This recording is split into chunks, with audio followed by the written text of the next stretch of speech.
কি আদৌ কবি ছিলেন? কেন এই প্রশ্ন? না, কয়েক বছর আগে এক প্রাক্তন রাজ্যপাল তিনি কলকাতার কাগজে লিখেছিলেন, বলেছিলেন, ছাপা হয়েছিল কাগজে, যে সুকান্ত ভট্টাচার্য চতুর্থ শ্রেণীর কবি। আমি জানি না যে এমন কোনো মার্কা কারুর কাছে আছে কিনা তিনি কবিদের কপালে সেই মার্কা মেরে দিয়ে কাউকে প্রথম শ্রেণী, কাউকে দ্বিতীয় শ্রেণী, কাউকে তৃতীয় শ্রেণী, কাউকে চতুর্থ শ্রেণী ঘোষণা করে দিতে পারেন। আমি জানি না। তাই আজকের আলোচনার বিষয় হচ্ছে, সুকান্ত কি আদৌ কবি ছিলেন? যাকে বলা যায় পিওর পোয়েট্রি, অর্থাৎ পরিশুদ্ধ কবিতা, তিনি কি লিখেছিলেন একটিও? সূচনাতেই এই কণ্টকিত প্রশ্ন করতে হলো, কেননা বাংলা বিদ্যাচর্চার সঙ্গে যারা যুক্ত, সুকান্ত সম্পর্কে তাদের মনোভাব কিছুটা উন্নাসিক। আমাদের যে স্নাতকোত্তর বাংলা ভাষা এবং সাহিত্যের যে পাঠ্যক্রম, সেখানে নজরুল ব্রাত্য, সুকান্ত ব্রাত্য। অধুনা কোনো কোনো বিশ্ববিদ্যালয়ে হয়তো নজরুল পড়ানো শুরু হয়েছে, কিন্তু বহুদিন ধরে নজরুলও ব্রাত্য ছিলেন। এবং ভবিষ্যৎ এই উপেক্ষার কথা বোধহয় কবি নিজেও জানতেন, তিনি উপলব্ধি করেছিলেন, তাই লিখেছিলেন, ইতিহাস নেই অমরত্বের লোভ, আজ রেখে যাই আজকের বিক্ষোভ। আমাদের মনে পড়ে যাবে, নজরুলও তো এমনই কথা লিখেছিলেন, কবি ও অকবি যাহা বলো, মুখ বুঝে সই সবই।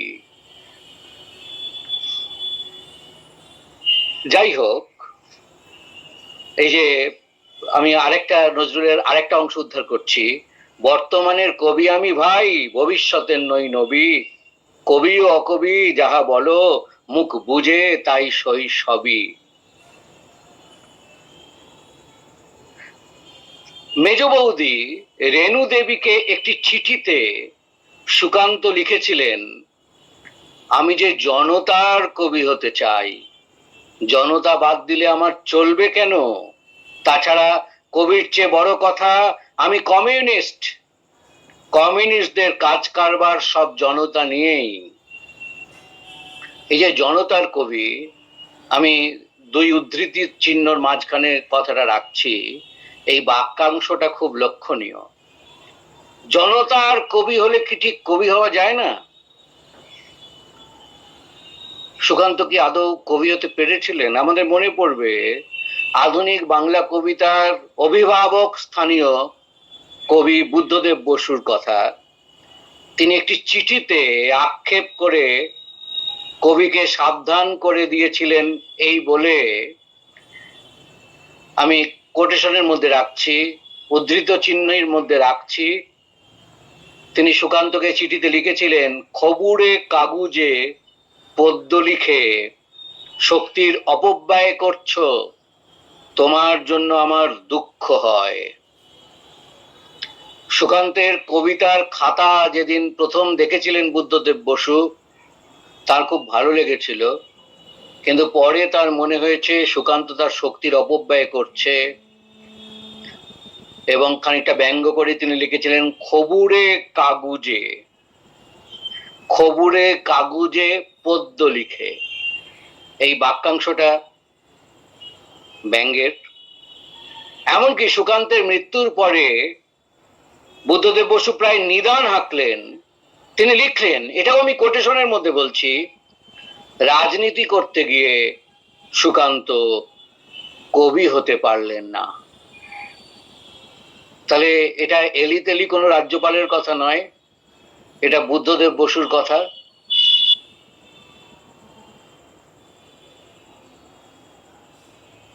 যিনি আধুনিক বাংলা কবিতার নেতৃস্থানীয়, অভিভাবক স্থানীয় মানুষ, তিনি একেবারে নিদান এঁকে দিলেন যে রাজনীতি করতে গিয়ে সুকান্ত কবি হতে পারলেন না। প্রশ্ন হলো, কবি হওয়া কাকে বলে? সেই মানদণ্ডে কি উত্তীর্ণ হতে পারেন না সুকান্ত? আজকের আলোচনায় এই প্রশ্নটারই আমরা সতর্কভাবে বিচার বিবেচনা করব, এবং সেই জন্য একটু সময় চেয়ে নেব আমি আপনাদের কাছ থেকে, কারণ এই আলোচনাটা একটু সময় লাগবে। আমাদের দেশে আধুনিক কবিতার জন্ম হয়েছিল ঔপনিবেশিক পরিবেশে। এই যে উপনিবেশ, যে সমস্ত দেশ একটা কাল পর্বে উপনিবেশের ভেতর দিয়ে গিয়েছিল, সেই উপনিবেশ সেই দেশগুলোর সংস্কৃতিতে গভীর প্রভাব রেখে যায়। আমাদের দেশেও তাই হয়েছে। প্রায় 200 বছর ধরে ইংরেজদের শাসন ছিল, ফলে ভারতীয় সংস্কৃতিকে গভীরভাবে প্রভাবিত করেছে উপনিবেশের সংস্কৃতি। ফলে এক ধরনের ঔপনিবেশিক মানসিকতায় জারিত হয়েছিল আধুনিক কবিতা। আপনারা দেখবেন, আধুনিক কবিতা বলতে আমরা কি বুঝি? সেই পঙ্গু মানসিকতা পশ্চিমের দিকে ছিল উৎকীর্ণ। যা কিছু পশ্চিমে ঘটছে তাই হচ্ছে একমাত্র খাঁটি জিনিস, তার বাইরে আর কিচ্ছু হতে পারে না। সেই জন্য বলছি, সেই পঙ্গু মানসিকতা পশ্চিমের দিকে ছিল উৎকীর্ণ, উন্মুখ, কিন্তু জাতীয় স্বাধীনতার প্রতি ছিল উদাসীন। আমি আমাদের আলোচনায় আসব। আপনারা দেখবেন যাদের আমরা আধুনিক কবি বলি, একেবারে খুব গুরুত্বপূর্ণ, তারা পরাধীন ভারতবর্ষে বসে যে কবিতা লিখছেন, তাদের কবিতায় তার কোনো চিহ্ন আছে? প্রশ্নটা আমি রেখে গেলাম। সেই জন্য বলছি, জাতীয় স্বাধীনতার প্রতি তারা ছিলেন উদাসীন। পশ্চিমী পুঁজিবাদ যখন সাম্রাজ্যবাদে পরিণত হলো, তখন তার হাত ধরে গোটা পৃথিবীর শিল্প সাহিত্যে এলো অ্যালিয়েনেশনের তত্ত্ব। অ্যালিয়েনেশন। জীবনানন্দ সে কেন জলের মতো ঘুরে ঘুরে একা কথা কয়, অবসাদ নাই তার শান্তির সময়, ইত্যাদি ইত্যাদি। সে প্রসঙ্গে আমি যাব না। ফাঁপা মানুষের দর্শনে আক্রান্ত হলো গোটা পৃথিবীর সাহিত্য। বিশ্বতমুখ বাংলা সাহিত্যেও প্রবল ভাবে এলো এই দর্শন, এবং আপনারা দেখবেন কবিতার একটি ধারণাও গড়ে উঠল। সমসাময়িক সময় বা রাজনীতি নয়, মানে কবিরা সমসাময়িক সময় নিয়ে কবিতা লিখবেন না, রাজনীতি নিয়ে কবিতা লিখবেন না। তাহলে কবিতার বিষয় কি? কবিতার বিষয় ঈশ্বর, নির্জনতা, বিচ্ছিন্নতা, নিঃসঙ্গতা, নিঃসঙ্গ হলুদ বাড়ি, কামদা যুবতী, পুরাণ ইতিহাস বা সুকুমার শিল্প, আত্মরতি মোহময় আবেশে আবদ্ধ হয়ে গেল আমাদের গোটা আধুনিক বাংলা কবিতার একটা বড় দিগন্ত। এবং এটাকেই আমরা ধরে নিয়েছি একাডেমিক জগতেও যে আধুনিক কবিতার একমাত্র বলয়। কি চমৎকার দেশ আমাদের! পরাধীনতার বেদনা যাদের কবিতায় ফুটে উঠল না, সমসময় নিয়ে যারা নিরুত্তর রইলেন, তারাই হয়ে গেলেন প্রথম শ্রেণীর কবি। আর সমসময়কে যারা ধারণ করলেন কবিতার শরীরে, পরাধীনতার বিরুদ্ধে তীক্ষ্ণ আক্রমণ জারি করলেন, তারা কবি নয়। নজরুল কবি নয়, সুকান্ত কবি নয়, রবীন্দ্রনাথের ওই ধরনের কবিতা ঠিক কবিতা নয়। আসলে আমি বলে দিই, আপনাদের স্মরণ করে দিয়ে, এর বিপরীত একটা স্রোত ছিল, তখনও ছিল, এখনো আছে। সেই স্রোতকে বারে বারেই উপেক্ষা করা হয়েছে। সূক্ষ্মভাবে বিচার করলে দেখা যাবে প্রতিটি জাতি দুটি স্রোতে বিভক্ত। দুটো স্রোত, পৃথিবীর সব কটা দেশে এই ধরনের বহু স্রোত আছে, কিন্তু অন্ততপক্ষে দুটো সমান্তরাল স্রোত আছে, এবং দুটো স্রোতের দু ধরনের সংস্কৃতি। একদিকে সামন্তবাদ পুঁজিবাদ পোষিত সংস্কৃতি, আর অন্যদিকে গণতান্ত্রিক সমাজবাদী চিন্তা প্রসূত সংস্কৃতি। আধুনিক বাংলা কবিতার জন্মলগ্ন থেকে এই সমান্তরাল দুটি স্রোত বহমান ছিল। সুকান্ত এই দ্বিতীয় স্রোতের সার্থক প্রতিনিধি। আপনারা বিচার করবেন যে সুকান্ত কি আদৌ কবি ছিলেন। এখন এটা বিচার করার আগে, এই ধরনের সিদ্ধান্তে পৌঁছানোর আগে আধুনিক বাংলা কবিতার রূপরেখাটা আমরা সংক্ষেপে একবার দেখে নেব।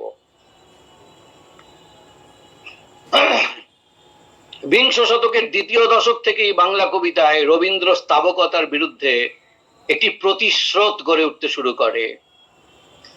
আপনারা জানেন যতীন্দ্রনাথ সেনগুপ্ত, মহিতলাল মজুমদার এবং নজরুল ইসলাম মূলত এই তিনজন, তাদের কবিতায় ভিন্ন সুর ধরা পড়তে থাকে এবং তাদের হাতেই একটু একটু করে আদল পেতে শুরু করে রবীন্দ্রোত্তর আধুনিক বাংলা কবিতার প্রথম মূর্তি। তারপরের দশকে, অর্থাৎ তিনের দশক যাদের আমরা বলি, তৃতীয় দশকে, অনেক সময় 30-এর দশকে, হালকা করে আমরা 30-এর দশক কথাটাও ব্যবহার করি, কারণ এরা এসেছিলেন 20-এর দশকে, একটু আগে পরে। তিনের দশকে যারা এলেন, জীবনানন্দ দাশ, অমিয় চক্রবর্তী, সুধীন্দ্রনাথ দত্ত, বুদ্ধদেব বসু, বিষ্ণু দে, এই কবি পঞ্চকের হাতেই প্রধানত আধুনিক বাংলা কবিতার বলয়টি, পূর্ণ বলয়টি গড়ে উঠেছে। চতুর্থ দশকে এলেন সমর সেন এবং সুভাষ মুখোপাধ্যায়।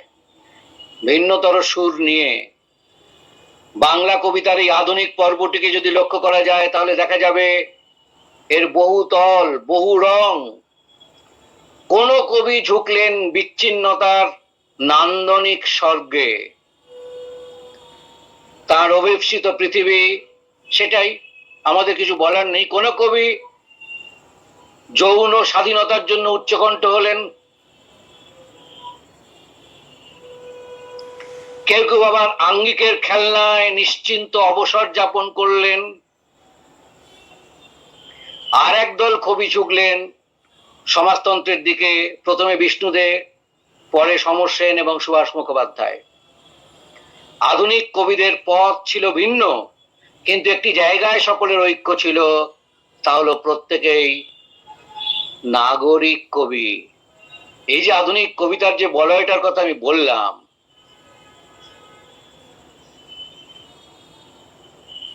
এই যে বলয়টার কথা আমি উত্থাপন করলাম, এই বলয়টায় দেখবেন আপনারা প্রত্যেকে নাগরিক কবি। গ্রাম জীবনের, গ্রামের মানুষের যন্ত্রণা সেভাবে এই নাগরিক কবিয়ালদের কবিতায় কতটা ফুটে উঠেছে, এই প্রশ্ন আমি রাখলাম। আজকে আলোচনা করব না এই নিয়ে। ফলে এত প্রতিভাশালী কবির আবির্ভাব সত্ত্বেও যেটা ঘটলো, সেটা যে বৃহত্তর পাঠক সাধারণের কাছ থেকে বাংলা কবিতা ক্রম অপসারিত হতে থাকে। আপনারা দেখবেন রবীন্দ্রনাথের কবিতা মানুষ পড়েছে, নজরুলের কবিতা মানুষ পড়েছে, সুকান্তের কবিতা মানুষ, মানুষ বলতে আমি সাধারণ মানুষের কথা বলছি, সাধারণ মানুষ যারা অতটা লেখাপড়া জানে না, অতটা চর্চা নেই, তাদের কথা বলছি। কিন্তু তারপরে যারা আধুনিক কবিতা লিখতে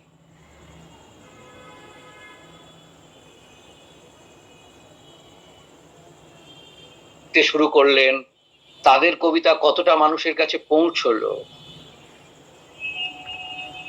ফলে আধুনিক কবিতা ক্রমশ শিক্ষিত নাগরিক, বুদ্ধিজীবী মানুষের বিলাস সামগ্রী হয়ে উঠতে থাকে।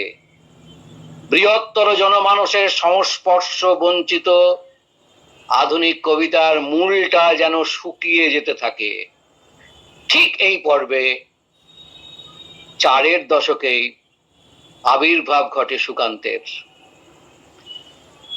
আপনারা জানেন, অনেকেই, আমাদের বাচ্চা বাচ্চা বন্ধুরা যারা জানেন না তাদের জন্য বলছি, আমরা বলি মাত্র 21 বছরের জীবন, আসলে 21 বছরও নয়, 20 বছর 9 মাস জীবন সুকান্তর। কবি জীবন মোটামুটি 42 থেকে 47 মে মাসে তিনি তো চলেই গেলেন। ওই 42 থেকে 47 এই 4-5 বছর হচ্ছে তার কবি জীবন। এবং তিনি যখন প্রয়াত হলেন তখনও তার কোনো কাব্যগ্রন্থ প্রকাশিত হয়নি। এত স্বল্প কবি জীবন, 4-5 বছরের কবি জীবন তার। কিন্তু আমরা দেখব আবির্ভাবের সঙ্গে সঙ্গে বৃহত্তর জনমানুষের হৃদয়কে তিনি লুট করে নিলেন। কেন তিনি লুট করতে পারলেন? আগেও তো বামপন্থী কবির আবির্ভাব ঘটেছিল। বিষ্ণু দে ছিলেন, সমর সেন ছিলেন, আমি আপনাদের বলেইছি আরো কারোর নাম। কই তাদের কবিতা তো এত প্রসারিত হয়নি। সুকান্ত পারলেন কেন? না, আসলে সুকান্তর আগে বিষ্ণুদে এবং সমর সেনের কবিতাতেও সমাজ চেতনা এবং রাজনৈতিক চেতনা ছিল, কিন্তু তা ছিল তত্ত্ব নির্ভর ও বুদ্ধিদীপ্ত। তারা কৃষক মজুরকে বিষয় করে অনেক কবিতা লিখেছেন, কিন্তু তা শিক্ষিত শহুরে মানুষকে কিছুটা উজ্জীবিত করতে পারলেও গ্রামের মানুষকে স্পর্শও করেনি। অন্যদিকে সুভাষ মুখোপাধ্যায়ের সঙ্গে জীবন ধর্মে সুকান্ত ছিলেন এক, কিন্তু কবি ধর্মে ছিলেন স্বতন্ত্র। তাদের এই স্বাতন্ত্র প্রথম প্রকাশিত দুটি কাব্যগ্রন্থ পর্যালোচনা করলেই স্পষ্ট হয়ে যায় বুদ্ধিজীবী ও মধ্যবিত্ত সমাজের প্রতিনিধিত্ব করে পদার্থের কবি মানুষ আর ছাড়পত্রের কবি মানুষ অধস্তন জনসমাজের প্রতিনিধি। সুভাষ মুখোপাধ্যায়ের কবিতায় পাওয়া যাবে মধ্যবিত্ত সমাজের হৃদস্পন্দন, আর সুকান্তর কবিতায় শোনা যায় জনকল্লোল। এই দুটো তফাৎ আছে। সুভাষ মুখোপাধ্যায় কবিতা ছেড়ে রাজনীতিতে এসেছিলেন, সুকান্ত কবিতাকে নিয়েই রাজনীতিতে এসেছিলেন। এইখানেও তফাৎ আছে। সুকান্ত সমগ্রর ভূমিকা লিখেছিলেন সুভাষ মুখোপাধ্যায়, অসামান্য লেখা, সেখানে এই কথাটা আছে।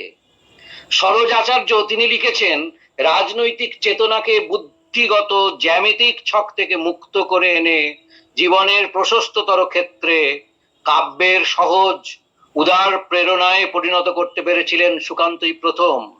সুকান্তের কবিতায় সমাজ চেতনার যে বিদ্রোহী রূপ, সে কেবল ভঙ্গি মাত্র নয়, বহু জীবনের মিলিত সংগ্রামের মধ্যে, সম্ভাবনা ও প্রতিশ্রুতির মধ্যে কবি সত্তাকে মিলিয়ে দিয়ে সুকান্তই সমাজ সচেতন কাব্যে নূতন প্রাণের উজ্জীবন করেছিলেন, যেমন রবীন্দ্রনাথ ও নজরুল একদা করেছিলেন জাতীয় চেতনার উদ্বোধন। তাহলে সরোজ আচার্য সমসূত্রে গ্রথিত করে দিলেন নজরুল, তার সঙ্গে রবীন্দ্রনাথ, তার সঙ্গে সুকান্তকে। এবং কোথায় একই সূত্রে তারা গ্রথিত, চমৎকার ভাবে তিনি সেটা দেখিয়ে দিলেন, জাতীয় চেতনার উদ্বোধন। আসলে সুকান্ত ছিলেন যুগের সৃষ্টি এবং যুগস্রষ্টা। অভ্রান্তভাবে তিনি যুগের সারা চাঁদ ধরতে পেরেছিলেন।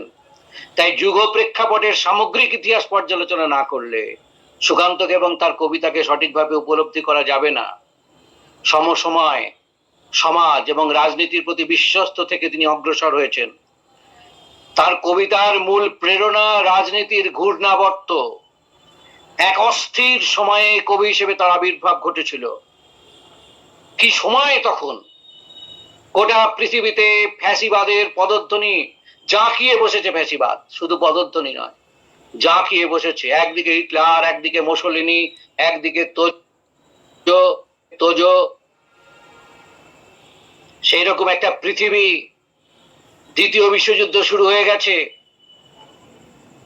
50-এর মন্বন্তর, পরে আমি আসবো আলোচনায়। এবং 50-এর মন্বন্তরের পাশাপাশি ভয়াবহ সাম্প্রদায়িক দাঙ্গা, আর তার পাশাপাশি 42 সালে ভারত ছাড়ো আন্দোলন, জাতীয় মুক্তি আন্দোলন। ফলে এইরকম একটা সময়ে আবির্ভাব ঘটছে এক কবির, এবং পর্বে পর্বে সুকান্তের কবিতা রাজনীতির বহমান ঘূর্ণাবর্তকে ধারণ করে রাখছে। কিভাবে সেটা রাখছে সেটাই আমরা আলোচনা করব। আসলে সুকান্তের উত্থানের কিছুটা আগে থেকেই শুরু হয়েছে ভারতীয় রাজনীতিতে অস্থিরতা ও ভাঙন। আপনারা জানেন যে 1938-এর যে হরিপুরা কংগ্রেস এবং 39-এর ত্রিপুরী কংগ্রেস, সেই ইতিহাস আপনারা জানেন। কংগ্রেসের তীব্র গোষ্ঠী কন্দল এবং যার ফলে 1939 সালের 29 এপ্রিল সুভাষচন্দ্র বসুকে কংগ্রেসের সভাপতিত্ব ত্যাগ করতে হয়। আর আমি আগেই বলেছি, বিশ্ব রাজনীতিতে উথাল পাতাল অবস্থা। ওই 39-এর 1 সেপ্টেম্বর দ্বিতীয় বিশ্বযুদ্ধ শুরু হয়ে গেল। কমিউনিস্ট পার্টি এই যুদ্ধকে সাম্রাজ্যবাদী যুদ্ধ আখ্যা দিল এবং ব্রিটিশ বিরোধী নীতি গ্রহণ করলো। কিন্তু যুদ্ধের শ্রেণী চরিত্র পাল্টে গেল। এই কথাগুলো কেন বলছি? এই কথাগুলো খুবই গুরুত্বপূর্ণ, কারণ সুকান্ত কমিউনিস্ট পার্টির সদস্য ছিলেন। তার গোটা জীবনটাই তিনি পার্টির জন্য কাজ করেছিলেন। তাই তার কবিতার অভিমুখ বুঝতে গেলে, তার কবিতার বক্তব্য বিষয়গুলোকে বুঝতে গেলে এই সম্পৃক্তির কথা স্বতন্ত্রভাবে বলতেই হয়। 1941-এর 22 জুন হিটলার সোভিয়েত আক্রমণ করলো। যুদ্ধের চরিত্র গেল পাল্টে। যেটা সাম্রাজ্যবাদী যুদ্ধ ছিল, কমিউনিস্ট পার্টি যে নীতি গ্রহণ করেছিল গোটা পৃথিবী জুড়ে, সেই নীতি পরিবর্তিত হয়ে গেল। সোভিয়েত রক্ষা করাই তখন প্রথম কাজ হয়ে গেল গোটা পৃথিবীর কমিউনিস্টদের। ফলে সাম্রাজ্যবাদী যুদ্ধ পরিণত হলো জনযুদ্ধে। এবং এই আগ্নেয় সময়ে সুকান্ত তার আবির্ভাব ঘটছে। তিনি সংশয়ে তিনি লিখছেন, শোকাচ্ছন্ন আমাদের সনাতন মন পৃথিবীর সম্ভাবিত অকাল মৃত্যুতে। দুর্ভিক্ষের সমন্বয় সম্মুখেতে অনন্ত প্রহর, বিজিগিষা সন্ধিহান আগামী দিনেরা, দৃষ্টিপথ অন্ধকার। প্রথম বন্ধনীর মধ্যে সুকান্ত লিখছেন, লাল সূর্য মুক্তির প্রতীক জিজ্ঞাসার চিহ্ন। শেষ পংক্তি, আজ তবে প্রতীক্ষায় আমাদের অরণ্য বাসর। একদিকে একদম প্রথম দিকের কবিতা, অর্থাৎ জিজ্ঞাসার চিহ্নটি বুঝিয়ে দেয় কবি তখনও নির্দ্বিধায় প্রত্যয়ে উপনীত হতে পারেননি। কিন্তু সেই উত্তপ্ত পরিবেশ কবিকে যেন বাধ্য করলো দ্রুত পরিণত হতে। আন্তর্জাতিক দায়বদ্ধতা থেকে 1942 সালে তৈরি হলো ফ্যাসিস্ট বিরোধী লেখক শিল্পী সংঘ। সুকান্ত তার নির্দিষ্ট অবস্থানটি চিনে নিতে পারলেন, বুঝতে পারলেন মহৎ সেই সংগ্রামে জনচিত্তকে উদ্বুদ্ধ সংগঠিত করাই তার প্রধান কর্তব্য। তাহলে প্রশ্ন হচ্ছে, সুকান্ত কি কবি ছিলেন? পিওর পোয়েট্রি যাকে বলে, পরিশুদ্ধ কবিতা, তিনি কি লিখতে পেরেছিলেন একটিও? দেখা যাক। এদিকে জাপানি ফ্যাসিবাদ দক্ষিণ পূর্ব এশিয়া আক্রমণ করে। বোমা পড়ে চট্টগ্রামে, ফেনীতে, কলকাতায়। কলকাতা তখন অদ্ভুত চেহারা নিয়েছে। দলে দলে মানুষ কলকাতা ছেড়ে পালাচ্ছে। রাত্রে শহর নিষ্প্রদীপ, মিলিটারির দাপাদাপি, আকাশে বোমারু বিমানের অতর্কিত হানা। এইরকম একটা পরিস্থিতি চলছে। সেই পরিস্থিতিতে সুকান্ত, কতই আর বয়স তখন তার, 15-16, খুব বেশি হলে। তিনি কলকাতা ছেড়ে চলে যাবার কথা ভাবলেন না। তিনি ফ্যাসি বিরোধী প্রচারে আত্মনিয়োগ করলেন। সেই ঝোড়ো সময়ের ইতিবৃত্ত আছে কবিবন্ধু অরুণাচল বসুকে লেখা সুকান্তের একটা চিঠিতে। আমি পড়ে শোনাচ্ছি আপনাদের এই চিঠিটা, দেখবেন আপনারা সুকান্ত সমগ্র আছে। আজ কোটেশনের মধ্যে, আজ রুদ্ধশ্বাসে প্রতীক্ষা করছে পৃথিবী কলকাতার দিকে চেয়ে। কখন কলকাতার অদূরে জাপানি বিমান দেখে আর্তনাদ করে উঠবে সাইরেন। সম্মুখে মৃত্যুকে দেখে, ধ্বংসকে দেখে। এক একটি দিন যেন মহাকালের এক একটি পদক্ষেপ।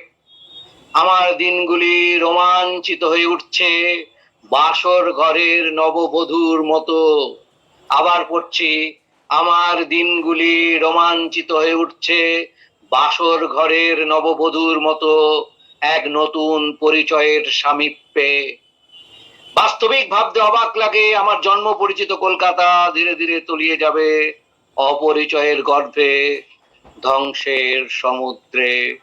তিনি যেন ভাবছেন জাপানি বোমা ধ্বংস করে দেবে কলকাতাকে, কিন্তু তিনি পালিয়ে যাবেন না, পালিয়ে যাননি।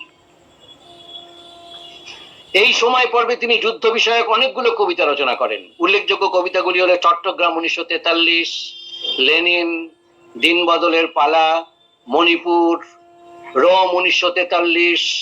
পূর্বাভাস কাব্যের একটি কবিতায় তিনি লিখলেন, সব প্রস্তুত যুদ্ধের দূত, হানা দেয় পূব দরজায়, ফেনী ও আসামে চট্টগ্রামে ক্ষিপ্ত জনতা গর্জায়। বন্ধু তোমার ছাড়ো উদ্বেগ, সুতীক্ষ্ণ করো চিত্ত, বাংলার মাটি দুর্জয় ঘাঁটি, বুঝে নিক দুর্বৃত্ত। তো এই হচ্ছে সময়। কবি নজরুল তার অগ্রগমন ঘটছে, তার সঙ্গে সঙ্গে এলো 43-এর মন্বন্তর। মন্বন্তরের বর্ণনা আমি করব না, মন্বন্তরের বর্ণনা করতে গেলে আজ আর কোনো বক্তব্যই আমার পক্ষে রাখা সম্ভব হবে না। অন্তত 20 লক্ষ মানুষ মারা গিয়েছিলেন সেই মন্বন্তরে। কলকাতার রাস্তায় গ্রাম থেকে আসা মানুষের লাশ পড়ে থাকতো, ঝাড়ুদাররা ঝাঁটা দিয়ে সেই লাশ এক জায়গায় জড়ো করে সেই লাশগুলো নিয়ে গিয়ে গঙ্গায় ভাসিয়ে দিত। 43-এর মন্বন্তর। গরিব ও মধ্যবিত্ত এমন কোন পরিবার ছিল না যেখানে কেউ না কেউ মারা যায়নি। সে এক ভয়াবহ অধ্যায়। সেই চরম দুর্দিন, সেই অবস্থা। একদিকে জাপানি আক্রমণের ভ্রুকুটি, অন্যদিকে দুর্ভিক্ষ। সেই সময় কমিউনিস্ট পার্টি তারা জনরক্ষা সমিতি তৈরি করেছে এবং সুকান্ত সেই জনরক্ষা সমিতির একজন স্বেচ্ছাসেবক, এবং স্বেচ্ছাসেবক হিসেবে তিনি ত্রাণ কার্যে ঝাঁপিয়ে পড়লেন। তার কাজ ছিল খাদ্য আন্দোলন করা। সেই ইংরেজ সরকার তখন রেশন চালু করেছে, সেই প্রথম রেশন চালু হলো। রেশনের দোকানে লাইন সাজানো, লাইন কন্ট্রোল করা। সুকান্তর মতো অজস্র তরুণ সেদিন এগিয়ে এসেছিল। আজ যেমন আমরা দেখতে পাচ্ছি আর একটা দুর্দিনে রেড ভলেন্টিয়ার্স গোটা রাজ্য জুড়ে যে অসম্ভব কাজ করছে, এটাও ইতিহাসে লেখা হবে একদিন। আর্তের সেবায়, মানুষের দুর্দিনে, অসহায় একটা অবস্থায় রেড ভলেন্টিয়ার, লাখো রেড ভলেন্টিয়ার্স তারা পৌঁছে যাচ্ছেন মানুষের দরজায়। আজ যেটা ঘটছে আগামীকাল সেটা ইতিহাস হিসেবে চিহ্নিত থাকবে। সেদিনও কিন্তু কমিউনিস্ট পার্টি এই কাজটা করেছিলেন এবং সুকান্ত তার বিশ্বস্ত সৈনিক। এবং এই অভিজ্ঞতারই রূপায়ণ ঘটেছে তার কবিতায়। তিনি লিখছেন, আমার বসন্ত কাটে খাদ্যের সারিতে প্রতীক্ষায়, আমার বিনিদ্র রাতে সতর্ক সাইরেন ডেকে যায়। এই কবিতাগুলোকে কি করে আমরা বুঝবো যদি কনটেক্সটটা আমরা না বুঝি? 50-এর মন্বন্তর বাঙালিকে দীর্ঘদিন ধরে আচ্ছন্ন করে রেখেছিল। সুকান্ত ছিলেন তার প্রত্যক্ষদর্শী। ফ্যাসি বিরোধী লেখক ও শিল্পী সংঘ ঠিক করে সেই ভয়ঙ্কর দুর্ভিক্ষের অভিজ্ঞতা নিয়ে একটি কবিতার সংকলন প্রকাশ করা হবে। আপনারা ভাবুন, অল্প বয়স 15, 16, 17 বছর বড়জোর সুকান্তের উপর দায়িত্ব পড়লো সেটা সম্পাদনার, এবং তার মুখবন্ধ সুকান্ত লিখলেন। সেই মুখবন্ধটা আমি আপনাদের পড়ে শোনাচ্ছি।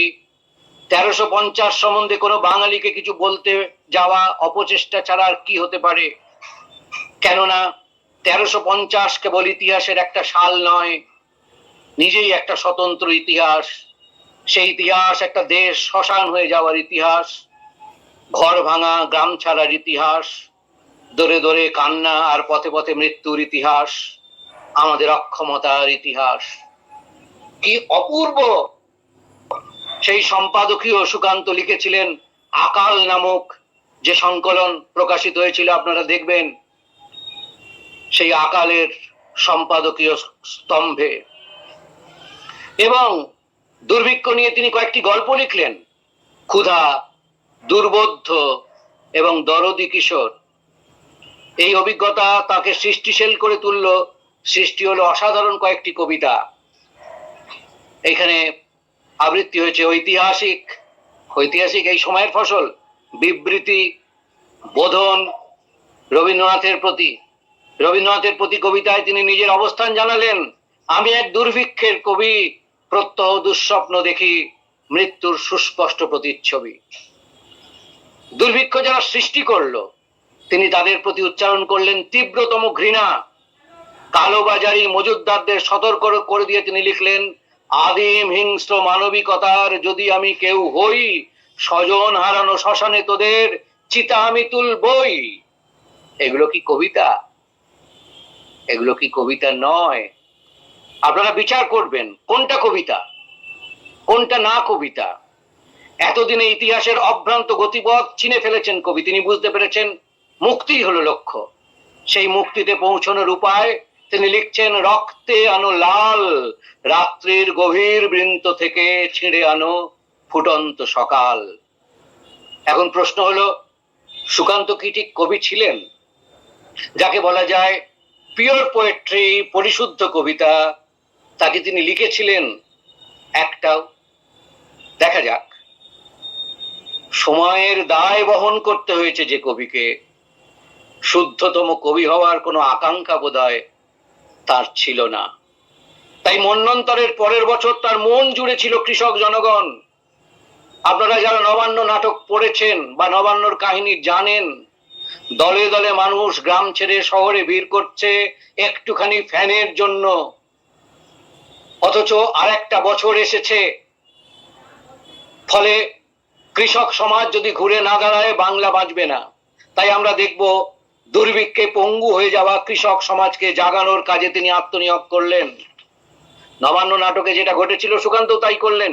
তিনি কৃষকদের উদ্দীপ্ত করার জন্য লিখলেন একে একে এই নবান্নে কৃষকের গান, ফসলের ডাক 1351। কি লিখলেন? কাস্তে দাও আমারে হাতে, সোনালী সমুদ্র সামনে ঝাঁপ দেব তাতে। লিখলেন, আমার পুরনো কাস্তে পুড়ে গেছে ক্ষুধার আগুনে, তাই দাও দীপ্ত কাস্তে চৈতন্য প্রখর। লিখলেন, এ বন্ধা মাটির বুক চিরে এইবার ফলাবো ফসল, এ মাটিতে জন্ম দেব আমি অগণিত পল্টন ফসল। এসবের পাশাপাশি সুকান্ত কিন্তু ঘরে বসে নেই, ছাত্র আন্দোলন করছেন। ছাত্র ফেডারেশনের একজন নেতৃস্থানীয় কর্মী এবং 1944 সালে কিশোর বাহিনীর তিনি প্রধান দায়িত্ব নিচ্ছেন। কিশোর বাহিনীর যিনি প্রধান ছিলেন তাকে অন্য কাজ দেয়া হয়, তখন সুকান্ত হয়ে যাচ্ছেন কিশোর বাহিনীর প্রধান। এবং এই সবেরই পরিণতিতে স্বাধীনতা পত্রিকা, সেই সময় কমিউনিস্ট পার্টির পত্রিকা স্বাধীনতা, সেই স্বাধীনতা পত্রিকার যে কিশোর সভা, যে বিভাগ কিশোরদের জন্য, সেটা সম্পাদনার দায়িত্ব পাচ্ছেন সুকান্ত। কত অল্প বয়স, আমি আগেই বলেছি 20 বছর 9 মাস বয়সে তার মৃত্যু হয়। এবং সম্পূর্ণ অভিনব কিশোর সাহিত্যের ধারা তিনি গড়ে তুলছেন। তিনি লিখছেন মিঠে করার ছড়া, হরতালের গল্পনাটিকা এবং কাব্যনাটিকা অভিযান। এদিকে বিশ্ব রাজনীতিতে পালাবদল শুরু হয়েছে। 45-এর 9ই মে জার্মানির ফ্যাসিস্ট বাহিনী আত্মসমর্পণ করেছে, পৃথিবী রাহুমুক্ত হয়েছে। সুকান্ত সেই পটভূমিতে নতুন রূপে রবীন্দ্রনাথের আবির্ভাব কামনা করছেন। একদিন লিখেছিলেন, আমি এক দুর্ভিক্ষের কবি, রবীন্দ্রনাথকে স্মরণ করে। আবার 45-এ যখন পৃথিবী রাহুমুক্ত হলো, তখন তিনি লিখছেন, এবারে নতুন রূপে দেখা দিক রবীন্দ্র ঠাকুর, বিপ্লবের স্বপ্ন চোখে, কণ্ঠে গণসঙ্গীতের সুর। সোভিয়েত ইউনিয়ন পৃথিবীকে ভয়ঙ্কর ফ্যাসিবাদের হাত থেকে রক্ষা করেছে, কিন্তু ভারত তখনও পরাধীন। আন্দোলনে আন্দোলনে গোটা দেশ তখন অস্থির। 45-46 লালকেল্লায় আজাদ হিন্দ ফৌজের যোদ্ধাদের বিচার শুরু হয়েছে। প্রতিবাদে 1945-এর 21শে নভেম্বর ছাত্র ধর্মঘট। কলকাতায় আন্দোলনরত ছাত্রদের উপর গুলি চালনা হলো। ধর্মতলা স্ট্রিটে রক্তাক্ত দেহে লুটিয়ে পড়ল রামেশ্বর বন্দ্যোপাধ্যায় এবং আব্দুস সালাম। কিছুদিন পরে চট্টগ্রামে ছাত্র ফেডারেশনের সম্মেলনের উদ্বোধন হলো সুকান্তর বিখ্যাত ঠিকানা কবিতা দিয়ে। সেখানে ধর্মতলায় গুলি চালানোর প্রসঙ্গ এলো। তিনি লিখলেন, জালালাবাদের পথ ধরে ভাই ধর্মতলার পরে, দেখবে ঠিকানা লেখা ক্ষুব্ধ এ দেশে রক্তে রক্ষরে। 46 সালে ভারত জুড়ে আন্দোলন এবং ধর্মঘট। বিমান বাহিনী, ডাক কর্মীদের ধর্মঘট, ডক কর্মীদের ধর্মঘট, সুতকল শ্রমিকদের ধর্মঘট।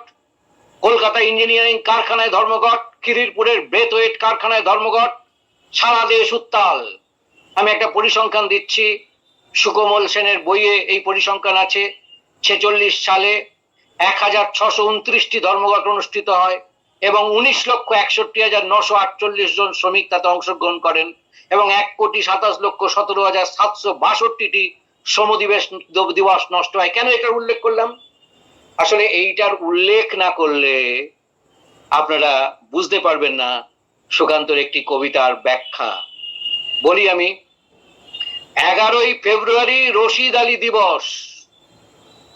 সেদিন কলকাতায় গণ অভ্যুত্থান ঘটলো। রশিদ আলী, অল্প বয়সী যারা তরুণ তাদের স্মরণ করিয়ে দিই, আজাদ হিন্দ বাহিনীর সৈনিক সেই রশিদ আলী, তার বিচার চলছিল এবং সেই জন্যে বাঙালি অস্থির, বিশেষ করে ছাত্র যুব ক্ষেপে উঠেছে। এবং কিরকম না, 13ই ফেব্রুয়ারি অমৃতবাজার পত্রিকায় লেখা হলো, গতকাল ও আজ কলিকাতার রাজপথে আমরা যা দেখিলাম তাহারই নাম গণ অভ্যুত্থান। এবং সেই সময় 14ই ফেব্রুয়ারি যেটা ঘটলো, অমৃতবাজার পত্রিকায় 14ই ফেব্রুয়ারি রিপোর্ট থেকে জানা যায় যে ইংরেজের ফৌজের গুলিতে 150 জন নরনারীর মৃত্যু ঘটেছে। 3 দিন ধরে কলকাতার যানবাহন স্তব্ধ এবং এরই প্রেক্ষিতে ব্রিটিশ পার্লামেন্টারি দলের নেতা ফ্র্যাঙ্ক রিচার্ডস লন্ডনে ফিরে বলেছিলেন, আমাদের অবিলম্বে ভারত ছাড়িয়া চলিয়া আসা উচিত, নচেত ভারতবাসীরা আমাদের পদাঘাতে তাড়াইয়া দিবে। এই হচ্ছে 46। এই সমস্ত কিছুই কেন আমি এতক্ষণ বিবরণটা দিলাম আপনারা বুঝতে পারবেন। সুকান্ত লিখলেন অনুভব 1940 কবিতা, যেটা অমর হয়ে রয়েছে গানে। বিদ্রোহ আজ বিদ্রোহ চারিদিকে, আমি যাই তারি দিনপঞ্জিকা লিখে। এই কবিতাটা কবে লেখা হলো, কখন লেখা হলো, সেই ইতিহাসটা না জানলে আমাদের মনে হবে যে কোনো তৃতীয় চতুর্থ শ্রেণীর কবির বোধহয় লেখা কবিতা। আসলে এই বিদ্রোহকে দমন করার জন্য ইংরেজ শক্তি যেটা গ্রহণ করলো সেটা হচ্ছে বিভেদের নীতি, এবং যার ফলে এই যে আগামীকাল 16ই আগস্ট খেলা হবে, খেলা হয়েছিল 46 সালের 16ই আগস্ট গ্রেট ক্যালকাটা কিলিংস হয়েছিল। মুসলিম লীগ ডাইরেক্ট অ্যাকশন ডে হিসেবে ঘোষণা করেছিল 16ই আগস্ট। সেই কলঙ্কিত দিনকে গ্রহণ করা হলো। আমি জানি না কি উদ্দেশ্যে গ্রহণ করা হলো 16ই আগস্ট। আরেকটা ঘটনা ঘটেছিল 80-র দশকে একটা ফুটবল মাঠে, সেটাও কলঙ্কিত দিন। অনেকগুলো প্রাণ চলে গিয়েছিল, আমরা তখন অল্প বয়সী, কিন্তু আমাদের মনে আছে সেই ঘটনাটা 80-র দশকে, যেটা কলকাতার ফুটবল মাঠে। যতদূর আমার মনে ছিল দিলীপ পালিত এবং বিদেশ বসু তাদের সংঘর্ষ গ্যালারিকে উত্তপ্ত করে দিয়েছিল এবং 16 জনের, যতদূর আমার মনে পড়ছে 16 জন প্রাণ হারিয়েছিল সেদিন খেলার মাঠে। ফলে 16ই আগস্ট বাঙালির ইতিহাসে কলঙ্কিততম দিনগুলোর মধ্যে একটা। সেই দিনে আবার নতুন কি খেলা শুরু হবে আমরা জানি না, আমরা দেখার অপেক্ষায় রইলাম। তো যাই হোক, ভয়ঙ্কর ঘটনা ঘটলো জুলাই আগস্ট মাস জুড়ে কলকাতায়। বাংলার দিকে দিকে হিন্দু মুসলমান দাঙ্গা বাঁধলো। সুকান্ত কবিতা লিখলেন, কবিতাটা আপনারা বুঝতেই পারবেন না যদি প্রেক্ষিতটা না মনে রাখেন। সুকান্ত লিখছেন, জুলাই জুলাই আবার আসুক ফিরে। একটু ভুল বলেছি, আগস্ট সেপ্টেম্বর এই 2 মাস ধরে দাঙ্গা বেঁধেছিল, কারণ 16ই আগস্ট ছিল ডাইরেক্ট অ্যাকশন ডে। সেই 16ই আগস্ট থেকে শুরু হয়েছিল আগস্ট এবং সেপ্টেম্বর, জুলাই মাসে দাঙ্গা ছিল না। সুকান্ত লিখছেন, জুলাই জুলাই আবার আসুক ফিরে, আজকের কলকাতারে প্রার্থনা। তিনি লিখছেন, অক্টোবরকে জুলাই হতেই হবে, আবার সবাই দাঁড়াবো সবার পাশে। আগস্ট এবং সেপ্টেম্বর মাস এবারের মতো মুছে যাক ইতিহাসে। এই তথ্যগুলো যদি আমরা না জানি তাহলে এই কবিতার কোনো ব্যাখ্যা আমরা বুঝতেই পারবো না। আমরা বুঝতেই পারবো না যে জুলাই কিভাবে অক্টোবর হবে, অক্টোবর কিভাবে জুলাই হবে। আসলে সমকাল ও সমাজকে এড়িয়ে গিয়ে আত্মরতিতে অবগাহন করতে চাননি সুকান্ত। সময়ের ঝুঁটিকে দৃঢ় মুষ্টিতে ধারণ করে রেখেছিলেন তিনি। তাই তার কবিতা এক ঝঞ্ঝামুখর সময়ের অভ্রান্ত দলিল। কিন্তু প্রশ্ন হলো, তিনি কি ঠিক কবি ছিলেন? যাকে বলে পিওর পোয়েট্রি, পরিশুদ্ধ কবিতা, তিনি কি লিখেছিলেন? একটাও। আসলে সব কবিতাই একটা সামাজিক ক্রিয়া। এই ক্রিয়ায় সংযোগ ঘটে কবির সঙ্গে পাঠকের, মানুষের। কিন্তু রবি দত্তর আধুনিক কবিরা প্রায়শই এই তত্ত্ব মানতে পারেন না।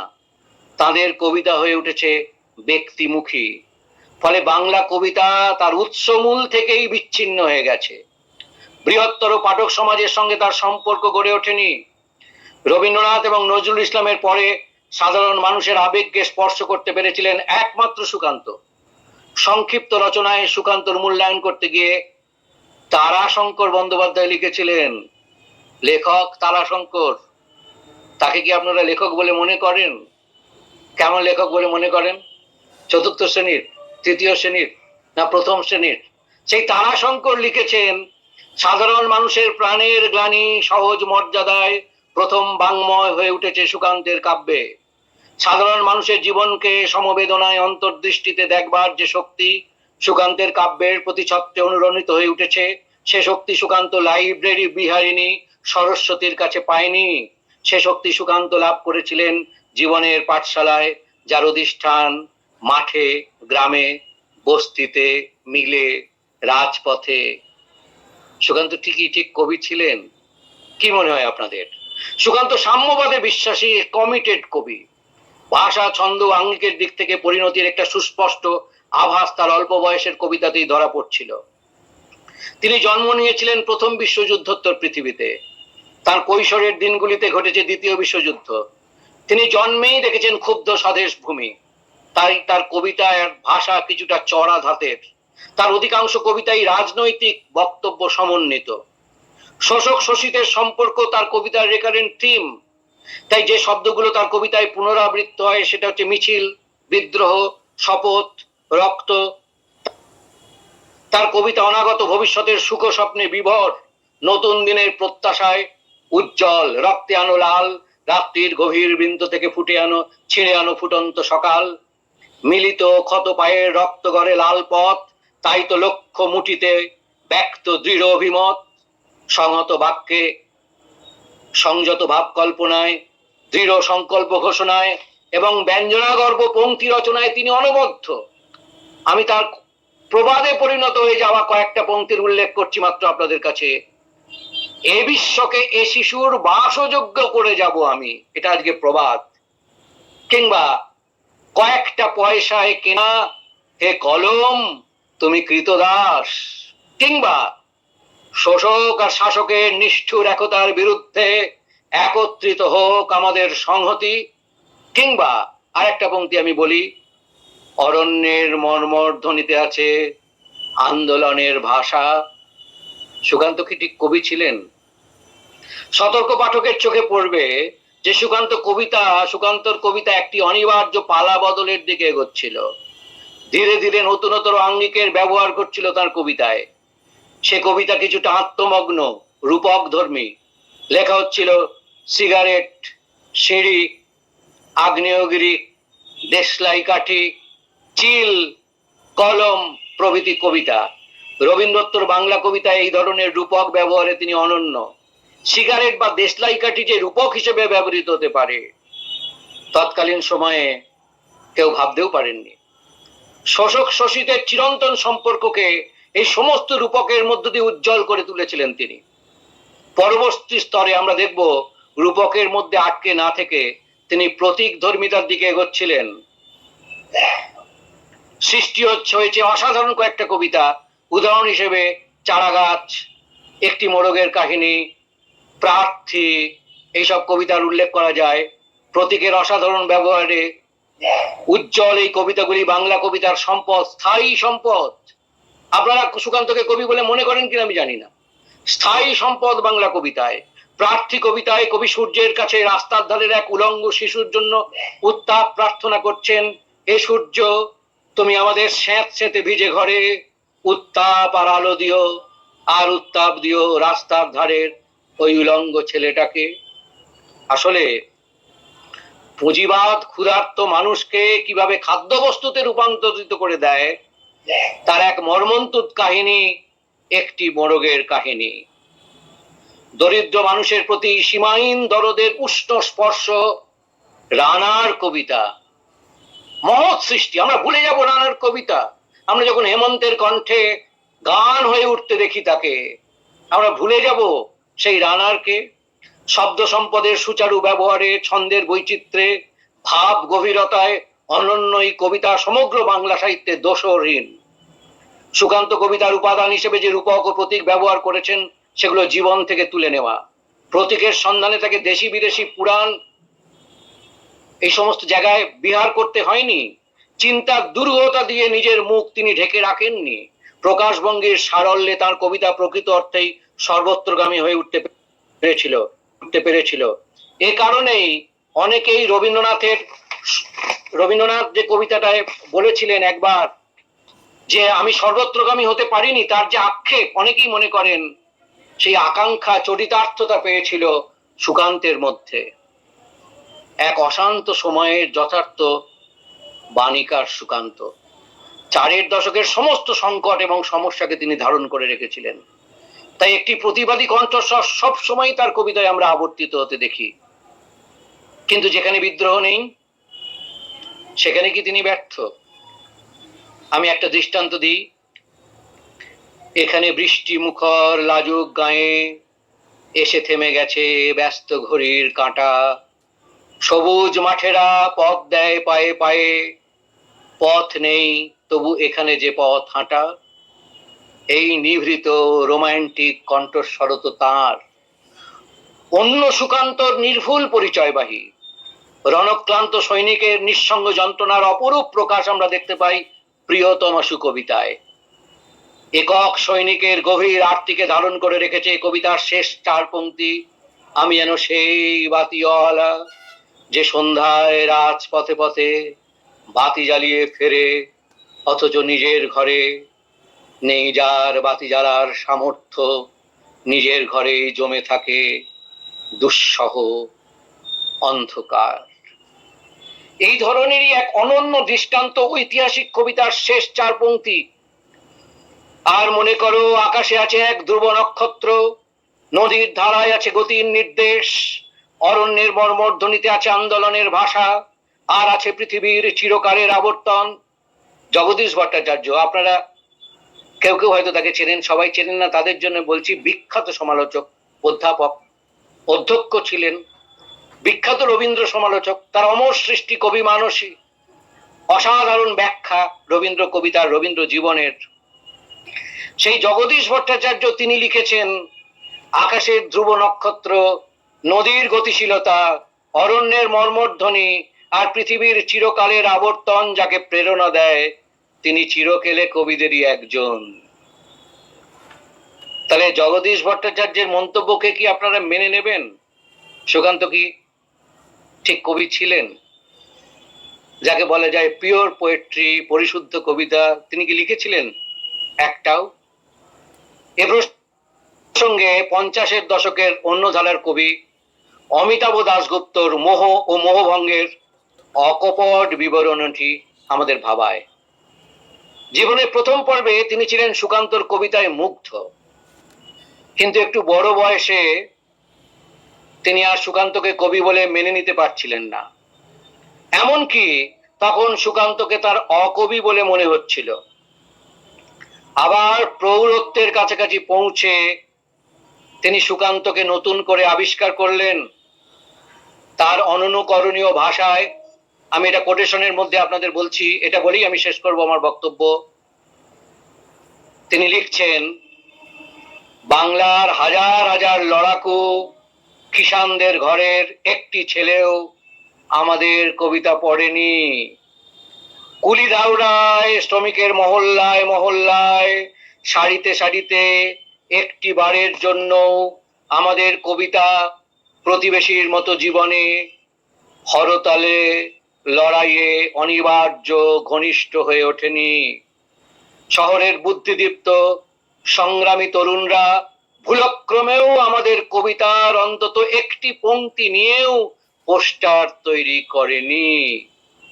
আমাদের সম্মিলিত ব্যর্থ, অসহায়, মূর্খ শব্দের ওপর দিয়ে সুকান্ত আবার রাজকীয় ভঙ্গিতে হেঁটে আসছেন।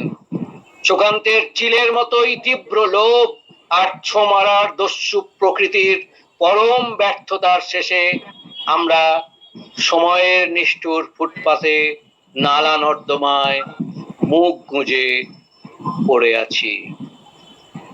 এই যে কবি জনচিত অত্যক্তিটুকু যদি আমরা বাদও দিই, তাহলে বাংলা কবিতায় সুকান্তের অবস্থানটি এখানে যথাযথ মর্যাদায় চিহ্নিত হয়ে যায়। এক শ্রেণীর বুদ্ধিজীবীর সুকান্ত সম্পর্কে দৃষ্টিভঙ্গিটাও স্পষ্ট হয়ে যায়। বুদ্ধদেব বসু দুঃখিত হয়েছিলেন এটা দেখে যে সুকান্ত খবরের কাগজে পদ্য লিখে শক্তির অপব্যয় করছে।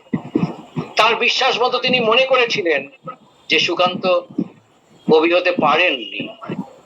তাই প্রশ্ন হলো, সুকান্ত কি আদৌ কবি ছিলেন? পিওর পোয়েট্রি, অর্থাৎ যাকে বলা যায় পরিশুদ্ধ কবিতা, তিনি কি লিখতে পেরেছিলেন একটাও? আপনারা কি বলেন? নমস্কার।